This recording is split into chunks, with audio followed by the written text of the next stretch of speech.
Hi. Welcome to my YouTube channel Techjeen. पिछली video में हम लोगों ने माउस इवेंट्स के बारे में पढ़ा था। हमने क्लिक इवेंट लिस्नर के बारे में देखा था, कॉन्टेक्स्ट मेन्यू इवेंट लिस्नर के बारे में देखा था, डबल क्लिक इवेंट लिस्नर के बारे में देखा था, माउस ओवर और माउस आउट, इन सारे इवेंट लिस्नर्स के बारे में हम लोगों ने पिछली वीडियो में बहुत अच्छे से प्रैक्टिकल एग्जाम्पल्स के साथ कवर कर लिया था। अगर आप लोगों ने अभी तक पिछली वीडियो नहीं देखी तो काइंडली पिछली वीडियो को जरूर देख लेना। आज की वीडियो का जो हमारा टॉपिक है वो बहुत इंपॉर्टेंट टॉपिक है और वो है की इवेंट्स। ठीक है, तो देखो मैंने यहाँ पर की इवेंट्स डॉट HTML के नाम से एक HTML की फाइल बना ली है। HTML की बॉयलर टेम्पलेट जनरेट कर ली है। JS फोल्डर के अंदर एक फाइल बनाई है की इवेंट्स डॉट JS के नाम से, और उस जावास्क्रिप्ट की फाइल को मैंने यहाँ पर लिंक करवा दिया। इससे ज़्यादा कोई काम नहीं करा है। चलकर आपको आउटपुट दिखाऊंगा तो देखो मेरा वेब पेज आपको बिल्कुल यहाँ पर ब्लैंक दिख रहा है। अब आज की वीडियो को जो हमारा टॉपिक है, जो कि की इवेंट्स का टॉपिक है, ये बहुत इंपॉर्टेंट टॉपिक है। और ये इंपॉर्टेंट क्यों है? देखो अभी तक हमने बहुत सारे इवेंट लिस्टनर्स को देख लिया। ठीक है, हम लोगों ने देख लिया कि वो इवेंट लिस्टनर्स क्या होते हैं, कब वो इवेंट लेसन होते हैं, कैसे उनको हैंडल किया जा सकता है, कहाँ कहाँ यूज़ किया जा सकता है, इन सारी चीज़ों के बारे में हम देख चुके हैं। लेकिन अगर मैं आपको एक ऐसे इवेंट लिस्टनर के बारे में बताऊं जिसका यूज़ करते हुए आप ये देख सकते हो कि कब आपके वेब पेज पर कौन सी की प्रेस हो रही है, तो आप बोलोगे यार ये कितनी ज़बरदस्त चीज़ हो जाएगी ना।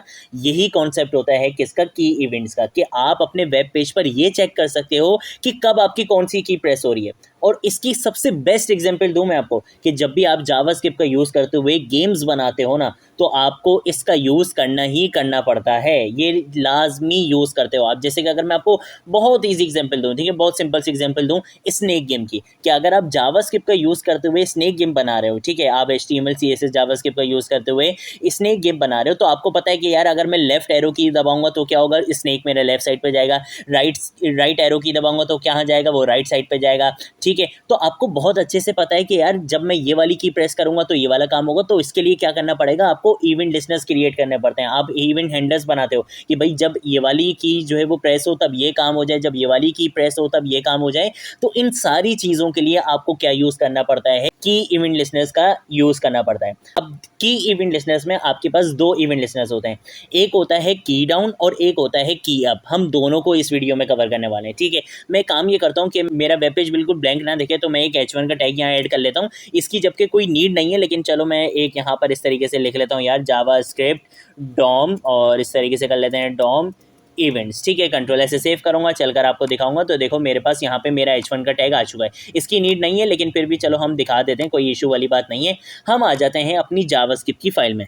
यहाँ पर आने के बाद सबसे पहले हम एक फंक्शन बना लेते हैं। मैं यहाँ पे आके लिखूंगा फंक्शन। ठीक है, फंक्शन का कीवर्ड लिखूंगा और की चेक के नाम से क्या करूंगा, एक फंक्शन बना लूंगा। ठीक है, की स्पेलिंग गलत हो गई, मैं इस तरीके से कर लेता हूँ की चेक, और की चेक के नाम से मैं एक फंक्शन क्रिएट कर लूंगा, कर्ली ब्रेसेस लगाऊंगा। ये मेरा फंक्शन यहाँ पर क्रिएट हो चुका है। अब जब भी हम की इवेंट लिस्टनर की बात करते हैं ना, तो जब भी हम कोई फंक्शन बनाते हैं उसके लिए, तो उसके अंदर हमें एक पैरामीटर को लाजमी पास करवाना होता है। ठीक है, तो आप यहाँ पे कोई भी नाम रख सकते हो। मैं काम ये करता हूँ कि मैं यहाँ पे रख देता हूँ इवेंट। आप चाहो तो सिंपल ई भी रख सकते हो, आप कोई भी नाम रख सकते हो, ज़रूरी नहीं है कि इवेंट ही रखना है। आप यहाँ पे कोई भी नाम रख सकते हो अपने पैरामीटर का। ठीक है, कोई भी नाम रख सकते हो। उसके बाद आपने आकर सिंपल ये बोलना है कि भाई कंसोल डॉट लॉग करवा दो किसको, आपने यहाँ पे लिखना है इवेंट डॉट की। ठीक है, इवेंट ये कहाँ से आ रहा है, ये यही वाला इवेंट है। अगर आपने यहाँ पर पैरामीटर में ई पास करवाए तो यहाँ पर भी आप क्या लिखोगे, ई लिखोगे। अगर आपने यहाँ पर कोई और पैरामीटर का नाम रखा है तो यहाँ पर भी आप वही पैरामीटर का नाम यूज़ करोगे। ठीक है, जो नाम आपने यहाँ पर यूज़ करना है वही नाम आप यहाँ पे यूज़ करोगे। उसके बाद आपने आके लिखना है डॉट और की, बस सिंपल, कि भाई इस पैरामीटर की जो भी की प्रेस हुई है आप क्या करो, इस की को कंसोल डॉट लॉग करवा दो। तो ये फंक्शन क्या करेगा, जो भी की मैं प्रेस करूंगा अपने वेब पेज पर, उस की को ये कंसोल डॉट लॉग में प्रिंट करवा के दिखा देगा। तो ये मैंने अपना फंक्शन तो यहाँ पे क्रिएट कर लिया।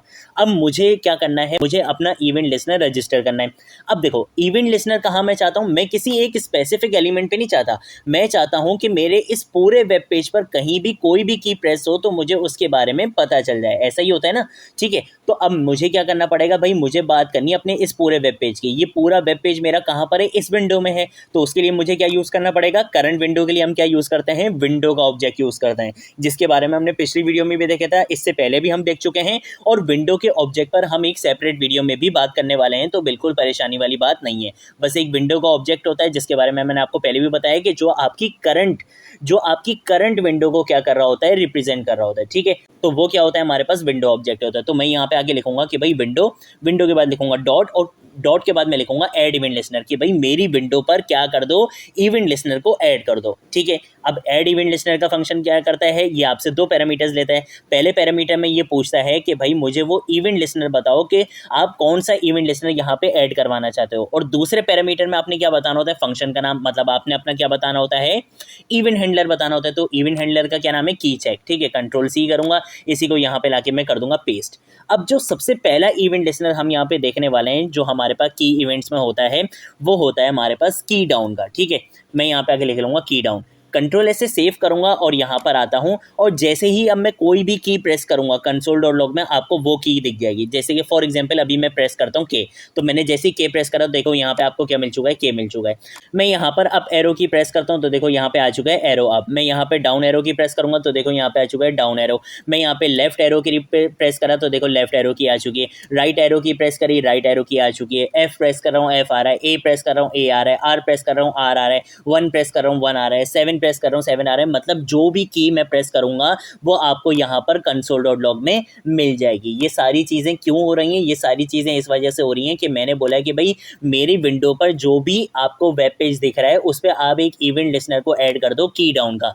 की डाउन का इवेंट लिसनर क्या करता है कि जैसे ही आप कोई भी की प्रेस करते हो यहाँ पर इवेंट लिसनर क्या हो जाता है, लिसन हो जाता है। और उस इवेंट लिसनर के लिए मैंने इवेंट हैंडलर क्या क्रिएट करा है, की चेक का फंक्शन। की चेक के फंक्शन में क्या है कि भाई जो भी इवेंट लिसन हो रहा है उसकी की को क्या करवा दो, console.log करवा दो। तो ये इस तरीके से ये काम कर रहा है।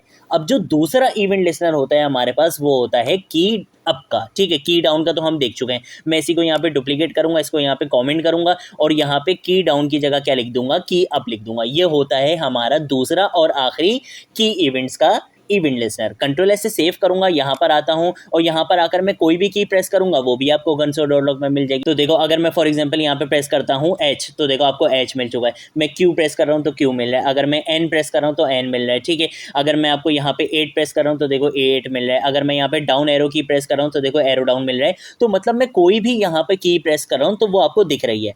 अब आपका ये सवाल होगा कि यार ये भी बिल्कुल वैसे ही काम कर रहा है जैसे हमारा की डाउन का इवेंट लिसनर कर रहा था, तो इन दोनों में डिफरेंस क्या हुआ। देखो की डाउन का जो इवेंट लिसनर होता है ना, ये तब लिसन होता है जैसे ही मैंने कोई भी की प्रेस करी ये इवेंट क्या हो जाता है, लिसन हो जाता है। लेकिन ये जो की अप का इवेंट लिसनर होता है ये तब लिसन होता है जब हम उस की को प्रेस करने के बाद जैसे ही छोड़ते हैं, ये तब लिसन होता है, उससे पहले ये लिसन नहीं होता। लेकिन की डाउन का इवेंट क्या होता है कि जैसे ही आपने की प्रेस करी ये फौरन क्या हो जाएगा, लिसन हो जाएगा। और की अप इवेंट लिसनर जो होता है जब आप की प्रेस करते हो उसके बाद जब आप उस की को छोड़ते हो, जब तक आप छोड़ोगे नहीं उस की को तब तक ये इवेंट लिसन नहीं होगा। मैं आपको करके दिखा देता हूं। देखो जैसे फॉर एग्जांपल मैं यहां पर आता हूं और यहां पर आकर मैं अभी F को प्रेस कर रहा हूं। देखो आपको यहां पे F नहीं दिख रहा, मैं F को प्रेस कर रहा हूं और जैसे ही मैंने F को छोड़ा तो देखो यहां पे आपको क्या दिख चुका है, F दिख चुका है। दोबारा करके दिखाता हूं। फॉर एग्जांपल मैंने Q को प्रेस कर लिया, देखो मैं Q को प्रेस कर रहा हूं लेकिन यहां पर कुछ भी आपको नहीं दिख रहा है कंसोल में। जैसे ही मैंने Q को छोड़ा तो देखो यहां पे क्या आ चुका है, Q आ चुका है। तो ये डिफरेंस होता है किसमें, की अप और की डाउन के इवेंट लिसनर में।